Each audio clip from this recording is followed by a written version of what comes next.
خیال ہے کہ اسی سے آپ کو ہماری آج کی گفتگو کا موضوع سمجھ آ گیا ہوگا کہ اللہ رب العزت نے قرآن مجید میں یہ بات ارشاد فرما دی کہ جس وقت زندہ درگور کیے جانے والی بچی سے پوچھا جائے گا بِأَيِّ ذَنبٍ قُتِلَتْ کہ تیرا گناہ کیا تھا کہ تجھے قتل کر دیا گیا، تجھے مار دیا گیا۔ سانحہ قصور سے یقیناً ہر دل افسردہ ہے اور ہر آنکھ جو ہے وہ اشکبار ہے، کیونکہ درندگی کا یہ ایک ایسا واقعہ ہے کہ شاید درندے بھی اس پر پشیمان اور شرمندہ ہوں کہ انسان سے بڑا درندہ اور کوئی نہیں ہو سکتا، جو اپنے آپ کو بہت مہذب سمجھتا ہے، بڑا باکمال سمجھتا ہے، لیکن جب اس کے اندر درندگی آتی ہے تو یہ درندوں کو بھی شکست دے دیتا ہے۔ اسلام وہ واحد دین ہے، یاد رکھ لیجئے یہ بات۔ ہم بہت لبرل بننے کی کوشش کرتے ہیں، بہت ماڈرن بننے کی کوشش کرتے ہیں، اور یہ حقیقت ہے، چاہے آپ بظاہر اس کو تسلیم نہ کریں، لیکن تنہائی میں بیٹھ کر اس پر ضرور سوچئے گا تو آپ اس بات کا، بلکہ میں کہوں گا اس جرم کا اعتراف کریں گے، اور آپ کا ضمیر اس بات کی گواہی دے گا کہ آپ کو اپنے بچوں میں ماڈرن پن دیکھ کر خوشی ہوتی ہے، سادگی اور دینداری دیکھ کر آپ کو خوشی نہیں ہوتی ہے۔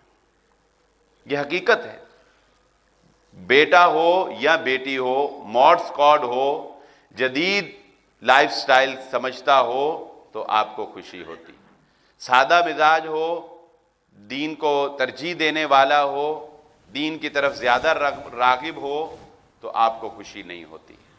یہ ہمارا ایک مزاج بن گیا ہے کہ ماڈرن لائف اپنانے کے چکروں میں ہم اپنی تہذیب، اپنی ثقافت، حتیٰ کہ اپنے دین کو بھی پسے پشت ڈال چکے ہیں۔ اسلام وہ واحد دین ہے، یاد رکھ لیجئے یہ بات، کہ جس نے ہر انسان کو تحفظ فراہم کیا ہے۔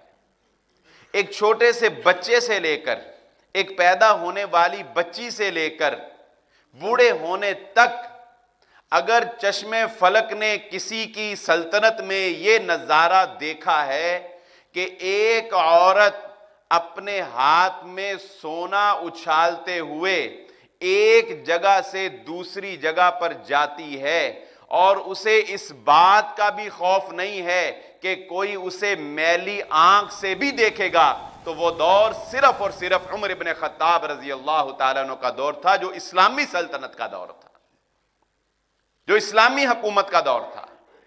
اور اسے یہ خوف اس لیے نہیں تھا کیونکہ وہ یہ بات جانتی تھی کہ مجھ پر اٹھنے والا ہر وہ ہاتھ جو گندی نگاہ سے، گندے ضمیر سے اور بیمار دل سے اٹھے گا، خلیفہ وقت اس ہاتھ کو کاٹ کر رکھ دے گا۔ اسے اس بات کا علم تھا کہ وَلَكُمْ فِي الْقِصَاصِ حَيَاتٌ يَا أُولِي الْأَلْبَابِ۔ اللہ رب العزت اس آیت میں پتہ کیسے مخاطب کرتے ہیں؟ اگر میں اپنے انداز میں ایک سمجھانے کے لیے میں اگر سمجھاؤں تو اللہ تبارک و کیا کہتے ہیں؟ اولی الالباب سے معنی لفظی ترجمہ تو آپ نے پڑھا ہوگا، کیا؟ سمجھ رکھنے والے لوگ۔ لیکن اللہ فرماتے ہیں او عقل کے اندھو، اور تمہیں کوئی سمجھ ہے کہ سانس میں تمہارے لیے زندگی ہے، کہ سانس میں تمہارے لیے زندگی ہے۔ قاتل کو قتل کرنے میں تم اس کو قتل نہ سمجھو، قاتل کو قتل کرنے کو تم قتل نہ سمجھو، قاتل کا قتل تمہاری زندگیوں کا تحفظ ہے۔ اور اللہ رب العزت نے جو سورۃ النور میں حدود اللہ کے نفاذ کے لیے یہ شرط بھی عائد کی ہے کہ جب حدود اللہ کا نفاذ ہوگا تو کسی چار دیواری بند کمرے میں فجر کی اذانوں کے وقت یا فجر سے پہلے یا فجر کے بعد، جب لوگ بالکل خواب خرگوش کی طرح سوئے ہوں، سڑکیں سنسان ہوں، تب تم ٹانگ دینا نہیں۔ کیا حکم ہے؟ ایک جماعت کو اکٹھا کرو، چوک چوراہے میں، دھوبی کاٹ کی گراؤنڈ میں، گھنٹہ گھر کے چوک میں لا کر کھڑا کر کے اس درندے کو، اس قاتل کو یا اس عزت کو پامال کرنے والے کو سزا دو، اور لوگ اپنی نگاہوں سے اس کا عبرتناک انجام دیکھ لیں، کل کسی کے اندر جرأت نہ پیدا ہو کہ وہ ایسا قدم اٹھا سکے۔ سزا بھی سخت اور دینی بھی لوگوں کے سامنے۔ مجرم آدمی یا وہ شخص جو بدمعاش ہے، جو برا ہے، وہ کب چاہے گا کہ قانون نافذ ہو؟ لیکن شریف آدمی ہمیشہ اس بات کی خواہش رکھے گا، اور اچھا صفت رکھنے والا انسان ہمیشہ اس بات کی خواہش رکھے گا کہ قانون سخت سے سخت نافذ ہونا چاہیے، تاکہ وہ عبرت کا نشان بنے اور آئندہ کوئی اتنا بڑا جرم کرنے کی جرات نہ کر سکے۔ اسلام وہ دین ہے کہ محمد الرسول اللہ صلی اللہ علیہ وآلہ وسلم کی آنکھوں سے آنسو جاری ہو گئے تھے، اور امام بغوی رحمہ اللہ تعالی نے اس آیت کی تفسیر میں جو بات لکھی کہ زندہ درگور جب وہ بچیوں کو کرتے تھے، کس طرح کرتے تھے؟ ایک واقعہ اس ضمن میں آتا ہے کہ ایک آدمی نے سفر پر جانے لگا، اس کی بیوی حاملہ تھی، اس نے اپنی بیوی کو کہا میں سفر پر جا رہا ہوں، سفر لمبے ہوتے تھے، سالوں پر بھی محیط ہو جایا کرتے تھے، میں سفر پر جا رہا ہوں، اگر بیٹا پیدا ہو تو ٹھیک ہے، اس کی پرورش کرنا، اور اگر بیٹی پیدا ہو تو اسے مار دینا۔ ذلت کا نشان سمجھا جاتا تھا نا، چہرے پر افسردگی چھا جاتی تھی، چہرہ سیاہ ہو جاتا تھا، لیکن بیٹی پیدا ہوئی، ماں کی ممتا کب یہ گوارا کر سکتی تھی کہ اپنے جسم سے جڑے رہنے والے اس ٹکڑے کو، اس لوتھڑے کو جس نے 9 ماہ اس کی پرورش کی ہے، اپنے جسم کا حصہ بنائے رکھا ہے، وہ اس کو کیسے اپنے ہاتھوں سے مار سکتی تھی؟ اس نے اس کی پرورش کی، جب وہ واپس آیا تو اس نے اس کو کسی عزیز کے گھر بھیج دیا، پھر ایک دن اس نے اپنی بیٹی کو بلایا، اور بڑی خوبصورت، اور جب وہ چلتی تھی اس نے دیکھا تو اس نے کہا کہ آج میں تمہیں ایک بات بتانے لگی ہوں۔ اس نے کہا شاید اس کا دل نرم ہو جائے گا اس کھلونے کو دیکھ کر، یہ ہمارے آنگن کا پھول دیکھ کر۔ اس نے کہا کہ دیکھو تمہیں میں نے، جب تم گئے تھے تو اس وقت میں حاملہ تھی، تو تم واپس آئے تو میں نے تم سے جھوٹ بولا تھا کہ وہ حمل ختم ہو گیا، مجھے اللہ رب العزت نے بیٹی دی تھی، یہ جو بیٹی میرے آنگن میں کھیل رہی ہے یہ کسی اور کی نہیں، یہ تمہاری اور میری بیٹی ہے۔ لیکن اس کے دل کی جگہ پتھر رکھا گیا تھا، وہ بھی جس کے اوپر کانٹے اگاتے ہیں، اور وہ درندہ انسان، اس نے اس بچی کو پکڑا اور ہاتھ میں وہ کھودنے والا بیلچہ پکڑا اور اس کو اپنے ساتھ لے کر گیا، اور کنواں اپنی بچی کے سامنے وہ کنواں کھود رہا ہے۔ اللہ کے نبی، ایک روایت میں، اگرچہ وہ روایت محققین نے اس کو ضعیف قرار دیا ہے، لیکن تاریخی روایات میں یہ بات تو ملتی ہیں اس طرح کی کہ اس طرح یہ واقعہ اللہ کے نبی صلی اللہ علیہ وآلہ وسلم کے سامنے بھی ایک شخص نے بیان کیا، اور اس نے بھی آ کر کہا اللہ کے نبی صلی اللہ علیہ وسلم میں اسلام قبول کرنا چاہتا ہوں، لیکن ماضی کا ایک گناہ ایسا مجھ سے ہوا ہے جو مجھے راتوں کو سونے نہیں دیتا ہے۔ اور نبی صلی اللہ علیہ وسلم بیٹھے ہیں اور وہ واقعہ سنا رہا ہے، آپ کی آنکھوں سے آنسو جاری ہیں، اور وہ کہتا ہے کہ میری بچی میرے ساتھ کھڑی ہے اور میں اس کے لیے گڑھا کھود رہا ہوں، اور میرے کپڑوں پر گرنے والی گرد کو میری بیٹی اپنے ہاتھ سے صاف کر رہی ہے، اور پھر اسی گڑھے کے اندر میں نے اپنی بیٹی کو پھینک دیا۔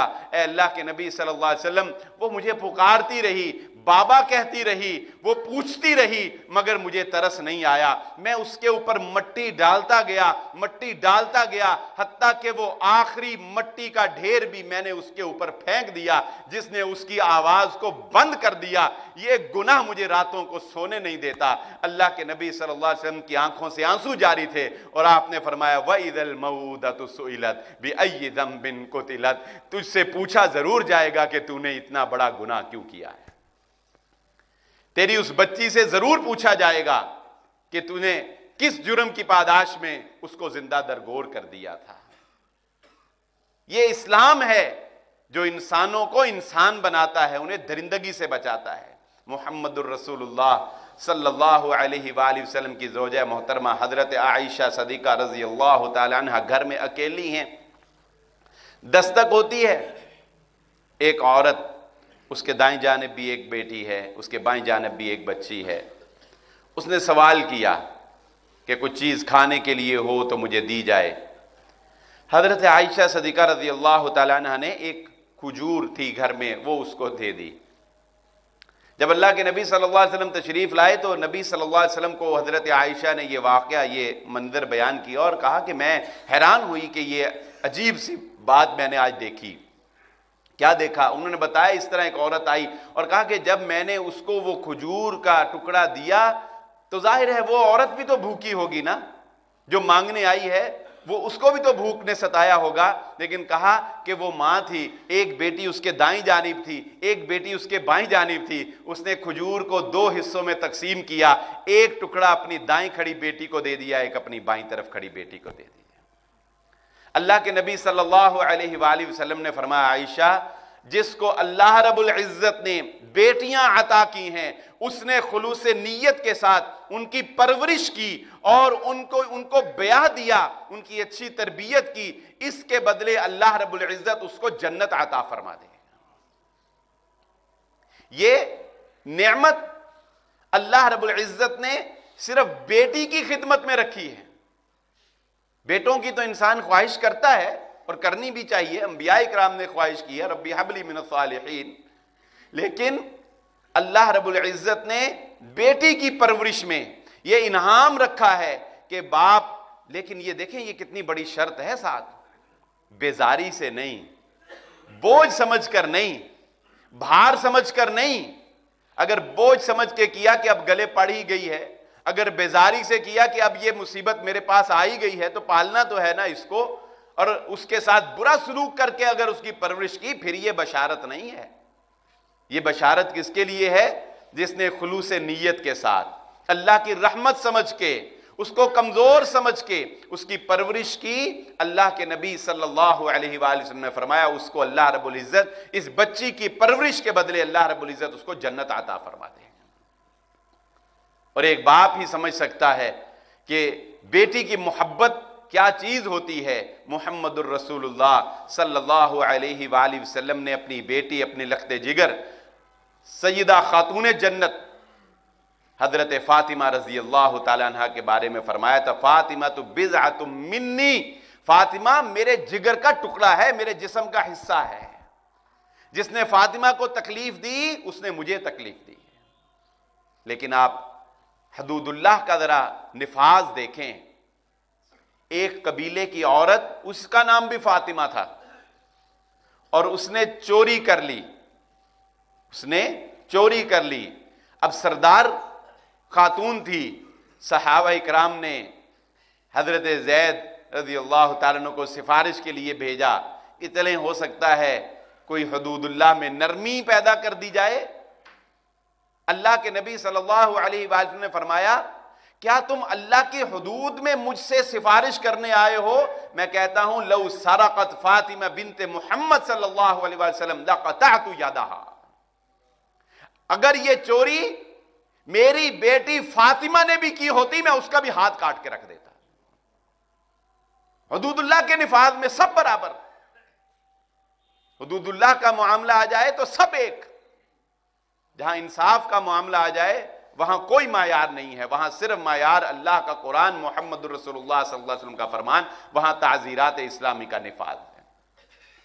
تو یہ بات ذہن نشین رکھ لیں، اگر امن چاہتے ہیں، اگر ہم لوگ تحفظ چاہتے ہیں، اپنا تحفظ، اپنے جان و مال کا تحفظ، اپنے بچوں کا تحفظ، تو ایک ہی اس کا حل ہے کہ ہم اسلامی نظام، اسلامی تعزیرات کو نافذ کر کے رکھ دیں۔ اس طرف بھی میں ضرور توجہ دلانا چاہوں گا کہ ہم لوگ اس معاملے میں کچھ غیر محتاط بھی ہیں۔ اللہ رب العزت سب کے بچوں کی حفاظت فرمائے، لیکن ہم لوگ کچھ غیر محتاط ہیں۔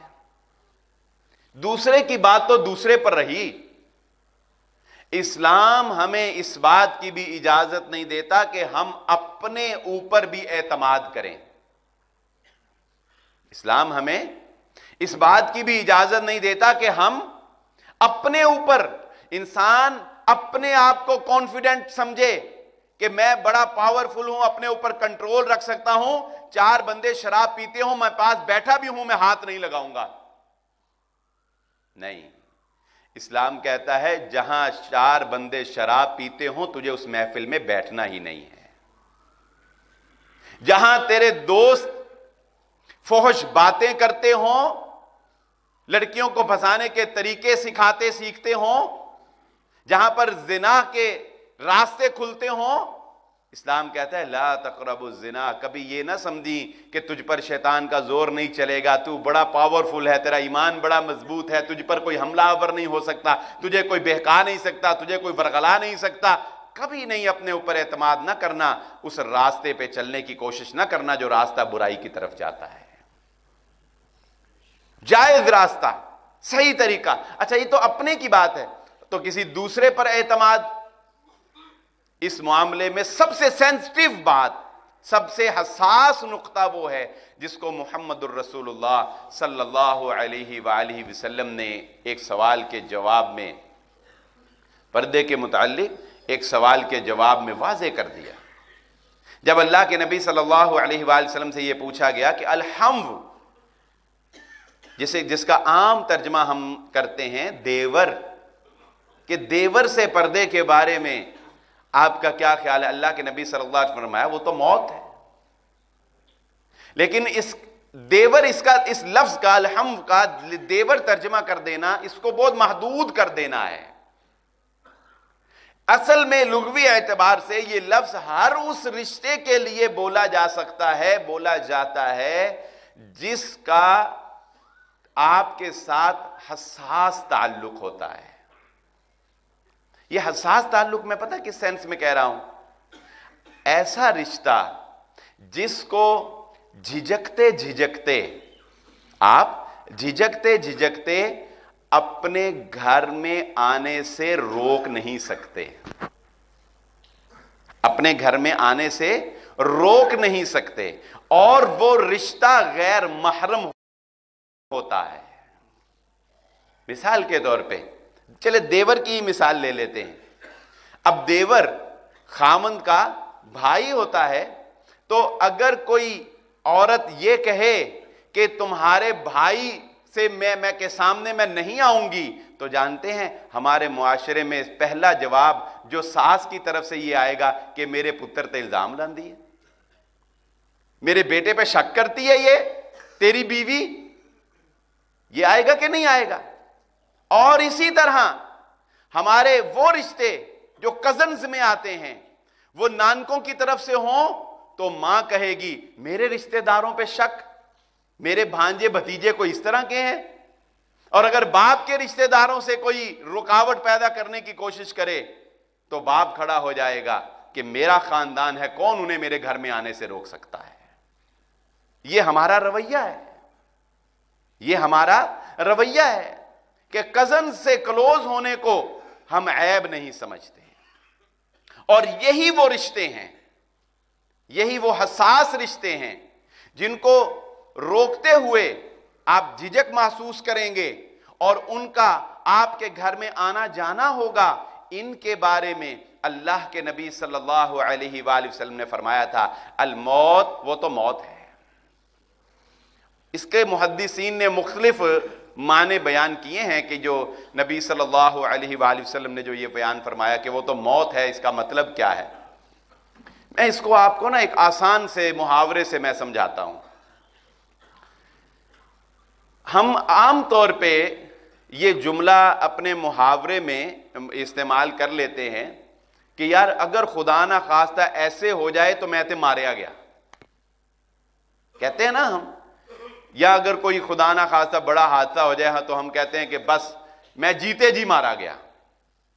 وہ مرا تو نہیں ہوتا نا انسان, یا مارا تو نہیں گیا ہوتا نا, لیکن نقصان اتنا شدید ہوتا ہے کہ انسان کہتا ہے کہ گویا یہ موت ہی ہے, زندگی نہیں رب رہی, ایک زندہ لاش.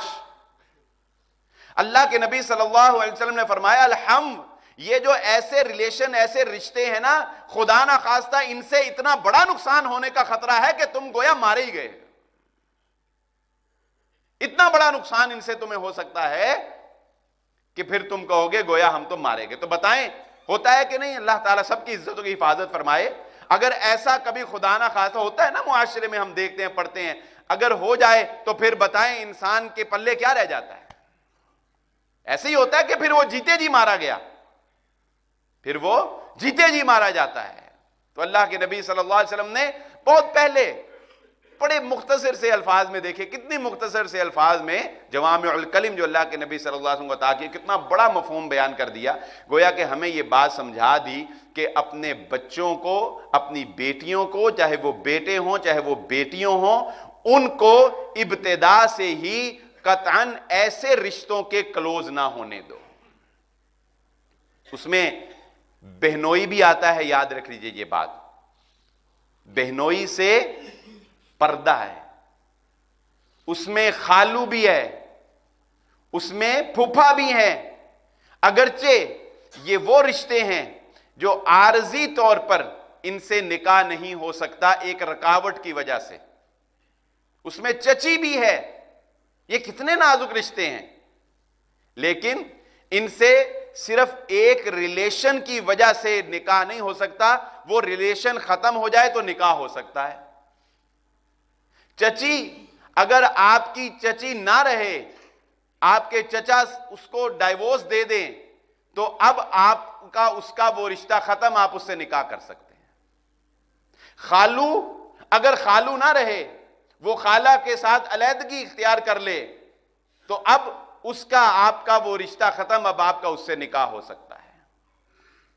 اسی طرح سسٹر ان لا، اگر آپ کی بیوی نہ رہے تو آپ کا نکاح اس کی بہن کے ساتھ ہو سکتا ہے. یہ میں ان سارے رشتوں کو الحمد سمجھتا ہوں. حساس رشتے، وہ رشتے جن کی رسپیکٹ بھی کرنی ہوتی ہے، جن کو آپ نے عزت بھی دینی ہوتی ہے. اپنے گھر میں آنے سے ان کو روک بھی نہیں سکتے ہیں آپ، اور روکنا بھی نہیں چاہیے. میں یہ نہیں کہتا کہ ان کو گھر میں آنے سے ہی روک دینا، ہی ہمارا دین یہ کہتا ہے، نہ ہی ہمارا اسلام یہ کہتا ہے. لیکن کوئی لمیٹیشن تو ہونی چاہیے نا، کوئی حدود تو ہونی چاہیے نا، کہ جن حدود اور قیود کا ہم خیال رکھیں، کم از کم اعتماد نہیں ہونا چاہیے. اور اس کے ساتھ ساتھ اگلی بات یہ ذہن نشین رکھ لیں کہ اللہ رب العزت نے فطری طور پر ہمارے اندر ایک حیا رکھی ہے. فطری طور پر ہمارے اندر ایک حیا رکھی ہے. اس حیا کو کبھی بھی ختم نہیں ہونے دینا چاہیے. چاہے وہ رشتہ ایک باپ اور بیٹی کا ہی کیوں نہ ہو، اس باپ اور بیٹی کے رشتے میں بھی حیا ہمیشہ قائم رہنی چاہیے. یاد رکھیں یہ بات. چاہے رشتہ بہن اور بھائی کا ہی کیوں نہ ہو، چاہے رشتہ جب وہ بڑے ہو جائیں تو ان کا بستر الگ کر دینا کا کیوں حکم ہے؟ کیونکہ بہن اور بھائی ہی کیوں نہ ہو، لیکن ان کے اندر بھی آپس میں حیا والا معاملہ جو ہے یہ ختم نہیں ہونا چاہیے. یہ کیسے افسوس کی بات ہے کہ آذان ہوتی ہے تو سر پہ دوپٹہ فوراً لے لیتے ہیں، لیکن مرد پھر رہے ہوں تو پھر سر پہ دوپٹہ نہ لیا جائے. ہوتا ہے کہ نہیں ایسے؟ ایک مشرقی روایت ہے ہماری، اچھی ہے. خواتین میں ایک شروع سے فطری طور پر کہ اگر انہوں نے سر پہ دوپٹہ نہیں لیا ہوا نا تو اذان ہوتی ہے تو فوراً سر پہ دوپٹہ لیتی ہیں. حالانکہ یہ ضروری نہیں. حالانکہ دینی اعتبار سے عورت کا ہر وقت اپنے سر پر دوپٹہ رکھنا، بعض اس طرح کے کلپس آتے ہیں جی جس کا ایک وقت کے لیے بھی دوپٹہ سرک گیا پتہ نہیں کتنا بڑا گناہ ہو گیا. نہیں، کوئی ایسی پابندی نہیں ہے. عورت گھر میں ہے، اکیلی ہے، یا صرف اس کا شوہر ہے، ٹھیک ہے، وہ کوئی ایسا پرابلم نہیں ہے. جیسے مرضی لباس پہنے اپنے شوہر کی خوشنودی کے لیے، اور سر پہ دوپٹہ نہیں بھی ہے تو کوئی مسئلہ نہیں. کچن میں کام کر رہی ہے، کوئی وہاں پر مرد نہیں ہے، نہ کوئی اور دیکھنے والا ہے، صرف شوہر ہے، ٹھیک ہے، کوئی پرابلم نہیں. اذان کے وقت اوپر کوئی ضروری نہیں ہے کہ سر جو ہے وہ عورت کا ڈھانپا ہوا ہی ہو. ہاں، البتہ نماز کے لیے ضروری ہے کہ عورت کا پاؤں سے لے کر سر تک ہر چیز ڈھانپی ہوئی، سوائے چہرے کے، ہاتھ کے، اور پاؤں میں بھی احتیاط آپ دیکھیں، اگرچہ یہ ایک لمبی تفصیلی بحث ہے، اس کا لب لباب اور خلاصہ میں آپ کے سامنے گوش گزار کر دوں۔ شیخ ارشاد اللہ قصری حفظ اللہ تعالیٰ نے جو اپنی کتاب لکھی ہے مقالات اثریہ، اس کی دوسری جلد کے آخری بحث میں انہوں نے تفصیلی یہ بحث لکھ دی ہے، اگر کوئی پڑھنا چاہے تو وہاں سے پڑھ سکتا ہے۔ اس کا خلاصہ میں آپ کو بیان کر دیتا ہوں کہ نماز میں بھی عورت کے لیے افضل طریقہ یہی ہے کہ اس کے پاؤں نماز میں بھی ڈھانپے ہوئے ہونے چاہیے۔ افضل طریقہ، بہتر طریقہ نماز پڑھنے کا جو صحیح طریقہ وہ کیا ہے کہ اس کے پاؤں نماز میں بھی ڈھانپے ہونے چاہیے، نہیں جو بھی لباس شلوار یا اس نے کچھ پہنا ہوا ہے اس سے وہ اتنی نیچے تک ہونی چاہیے کہ اس کے پاؤں جو ہیں وہ اس سے ڈھانپے ہوئے، یعنی پاؤں کا یہ نہیں کہ پورا پاؤں کور کیا ہو جیسے اوپر ساکس یا شاپر چڑھا دیں، یعنی پاؤں کا جو اوپر والا حصہ ہے اس کے اوپر ایسے کپڑا گرا ہو جس سے پاؤں جو ہے وہ ڈھانپا ہوا ہو، یہ افضل ہے۔ ہاں اگر نہیں ڈھانپا تو یہ نہیں کہتے علماء کہ نماز ہی نہیں ہوئی، بعض کا یہ بھی موقف ہے لیکن وہ راجح نہیں ہے، نماز ہو جاتی ہے عورت کی، لیکن افضل یہی طریقہ ہے کہ پاؤں ڈھانپ کر نماز پڑھی جائے۔ جو دین ہمیں اتنی احتیاط سکھا رہا ہے وہ یہ کس طرح برداشت کر سکتا ہے کہ ایک بچی جو ہے وہ ٹائٹس پہن کر جو ہے وہ بازاروں میں پھرتی پھرے۔ ہمیں خود اپنی روش پہ بھی تو غور کرنا چاہیے نا۔ وہ اقبال نے بڑے پیارے الفاظ میں بیان کیا ہے، یوں قتل سے بچوں کے بدنام نہ ہوتا، افسوس کہ فرعون کو کالج کی نہ سوجی۔ حالانکہ اقبال تعلیم کے کوئی خلاف تو نہیں، نہ کوئی عالم دین، نہ کوئی مولوی یا میں کوئی تعلیم کے خلاف ہوں یا کالج کے خلاف ہیں، نہیں، لیکن اقبال نے کتنے پیارے انداز نے کہا یہ جو کلچر کالج سکھا رہا ہے، افسوس کہ فرعون کو کالج کی نہ سوجی، یعنی اگر کالج کھول دیتا تو بچوں کو قتل کرنے کی ضرورت نہیں تھی، ضمیر ہی مر جانے تھے ان کے۔ جب ضمیر مر گئے تو بندہ ہی مر گیا سمجھو۔ لڑکیاں پڑھ رہی ہیں انگریزی، ڈھونڈ لی قوم نے فلاح کی راہ، یہ ڈرامہ دکھائے گا کیا سین، پردہ اٹھنے کی منتظر ہے نگاہ۔ یہ اقبال نے کہا ہے۔ انگریزی پڑھنا معیوب نہیں ہے، لیکن جس طریقہ کار سے پڑھائی جا رہی ہے ہمارے اسکولوں میں، ہمارے کالجز میں، وہ طریقہ کار کیا ہے؟ بچیوں کو جب آپ ہفتے میں یا مہینے میں انٹرٹینمنٹ کے نام پر، آپ اپنا اسکول کلچر تو دیکھیں۔ میں بچی کو اسکول، اپنی چھوٹی بیٹی ہے اس کو اسکول چھوڑنے گیا تو راستے میں، اس کے راستے میں ایک دی ون ہوٹل جو ڈی گراؤنڈ میں ہے، بہت بڑا سینما وہ آتا ہے، تو ادھر 3 اسکول بسیں۔ میں بڑا حیران ہوا کہ یہ اسکول بسیں، بس کا ادھر کیا کام ہے کہ یہ تو سینما ہے یا وہ ہوٹل ہے، تو ادھر صبح کے وقت یہ اس کا کیا کام ہے؟ تو پھر کسی ٹیچر سے پوچھا تو اس نے بتایا کہ اسکولوں میں انٹرٹینمنٹ یہ ہے کہ ہر ماہ میں 1 دن یا 2 ماہ میں 1 دن سارے بچوں کو سینما لے جا کر مووی دکھائی جاتی ہے۔ سارے بچوں کو وہ مووی ظاہر ہے بچوں کے لیول کی ہی ہوگی، لیکن آپ نے اس کو سینما کا منہ دکھا دیا ہے۔ اس کی نظر میں سینما کوئی برا نہیں رہا۔ جب وہ 9ویں 10ویں میں میٹرک میں پہنچے گا، جب انڈیپینڈنٹ ہوگا، اس کی رگوں میں سینما کا راستہ یاد ہو چکا ہوگا، وہ بڑے رم کے پیار کے ساتھ ادھر چلا جائے گا۔ جب آپ بچیوں سے سٹیج پر ڈانس کروائیں گے ٹیبلو کے نام پر اور اس طرح کے فنکشنز کے نام پر، تو بھائی کبھی اپنے گریبانوں میں بھی جھانک کر ہمیں دیکھ لینا چاہیے نا کہ ہم اپنے بچوں کو سکھا کیا رہے ہیں، ہم اپنے بچوں کی تربیت کس نہج پہ کر رہے ہیں۔ اور کوشش ہماری یہ ہے کہ ہم اپنی بیٹی کو دنیا کی ہر سہولت دے دیں، یہ بہت اچھی کوشش ہے، لیکن یاد رکھ لیجئے یہ بات، اس کوشش میں اس کو سادگی سے دور نہ کریے۔ بچیوں کے لیے سادگی کا عنصر بہت ضروری ہے۔ میں آپ کو ایک مثال سے بات سمجھا دیتا ہوں۔ ہمارے گھروں میں یہ بھی ایک اکثر لڑائی ہے نا فیملی سسٹم میں کہ بچیاں کام بہت کرنا چاہیے، ساس کو یہ بڑی فکر ہوتی ہے کہ بہو کام بہت کرے، جو کام نہیں کرتی وہ ایک نظر نہیں بھاتی۔ اور دوسری طرف والدین کو بیچارے ظاہر ہے وہ یہی شکوہ رہتا ہے کہ ہماری بیٹی سے کام بہت لیتے ہیں. یہ جنگ فیملی لائف میں، جوائنٹ فیملی سسٹم میں جنگ چلتی رہتی ہے. محمد الرسول اللہ صلی اللہ علیہ وآلہ وسلم کی بیٹی، کائنات کی عظیم عورت، ایک دن اپنے بابا کے پاس، نبی صلی اللہ علیہ وآلہ وسلم کے پاس آتی ہیں. اور مشہور روایت ہے، وہ باپ کہ جس کے لب ہلیں تو اللہ رب العزت پہاڑوں کو سونا بنا دے. اس باپ کے پاس آ کر اس کی بیٹی کہتی ہے کہ بابا، گھر میں کام کاج زیادہ کرنے کی وجہ سے اور چکی کو چلا چلا کر جو آٹا پیسنے کی وجہ سے میرے ہاتھوں پر چھالے بن گئے ہیں، نشان بن گئے ہیں. اگر آپ کے پاس کوئی غلام آئے تو مجھے ایک غلام دے دیں کہ میں اس سے گھر کا کام کاج کروا لیا کروں. جسے ہم فاطمی تسبیح کہتے ہیں. تو اللہ کے نبی صلی اللہ علیہ وآلہ وسلم اپنی بیٹی کو کیا کہہ رہے ہیں کہ میری لخت جگر، تجھے میں 3 تسبیحات سکھاتا ہوں، یہ پڑھا کر، اللہ تیری کاموں میں مدد کر دے گا. سبحان اللہ، الحمدللہ، اللہ اکبر. یہ تسبیح اپنی بیٹی کو نبی صلی اللہ علیہ وآلہ وسلم نے سکھا دی. دنیا کی سہولت نہیں، دنیا کا آرام نہیں، دنیا کی راحت نہیں. اللہ کے نبی صلی اللہ علیہ وآلہ وسلم کا وہ جملہ یاد رکھیے،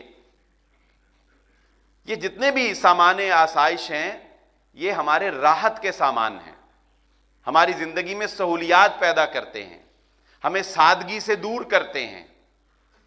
اللہ کے نبی صلی اللہ علیہ وآلہ وسلم جب اپنی ازواج سے 1 ماہ کے لیے علیحدہ ہو کر بالا خانے میں گئے تو ایک دن حضرت عمر ابن خطاب رضی اللہ تعالیٰ عنہ اللہ کے نبی صلی اللہ علیہ وآلہ وسلم سے ملاقات کرنے کے لیے تشریف لائے. تو آپ اندازہ لگا سکتے ہیں کہ دیکھیں جس کا جتنا مقام بلند ہوتا ہے نا، انسان اس کو اس کے مقام پر دیکھنا چاہتا ہے. اور یہ حقیقت ہے. اللہ کے نبی صلی اللہ علیہ وسلم نے فرمایا کہ انزل الناس منازلہم، کہ جس کی جو قدر ہے اس کے ساتھ اسی طرح پیش آؤ. ہر انسان کا ایک لیول ہوتا ہے، ایک سٹینڈرڈ ہوتا ہے. ہاں، اسلام یہ نہیں کہتا کسی کو اس کے سٹینڈرڈ سے گراؤ. کوئی معزز شخص ہے تو اس کے ساتھ گفتگو بھی اسی طرح کرو، کوئی لچا لفنگا ہے تو اس کے ساتھ اسی طرح پھر ذرا پیش آؤ، پتہ لگے اس کو بھی. تو بات کہنے کا مقصد کیا ہے کہ جتنا جس کا مقام بلند ہوتا ہے انسان اتنی اس کی قدر بھی چاہتا ہے. اور نبی صلی اللہ علیہ وآلہ وسلم اپنی چارپائی کے اوپر تشریف فرما تھے. حضرت عمر ابن خطاب رضی اللہ تعالیٰ عنہ نے جب اللہ کے نبی صلی اللہ علیہ وآلہ وسلم کو صرف دیکھا تو حضرت عمر رضی اللہ تعالیٰ عنہ کی آنکھوں سے آنسو جاری ہو گئے. اپنے نبی کو لیٹا دیکھ کر آنکھوں سے آنسو جاری ہو گئے. کیوں؟ بتاتا ہوں کیوں. پہلے اگلی بات سن لیں.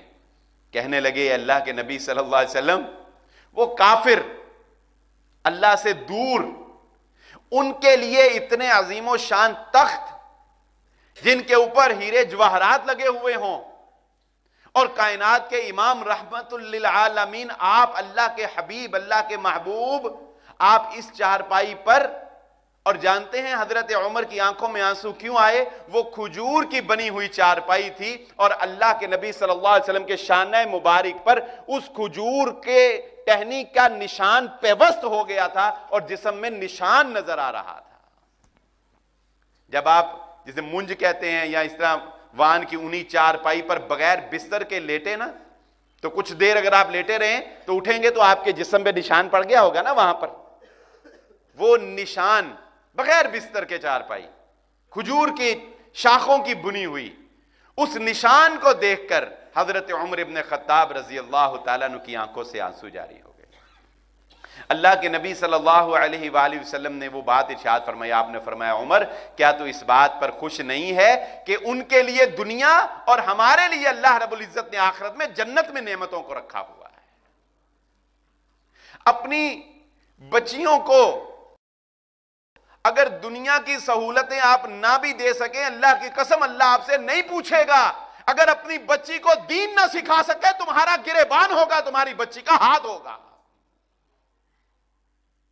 تم اپنی بچی کو اگر اچھے سکول میں نہ پڑھا سکے تمہیں نہیں پوچھا جائے گا.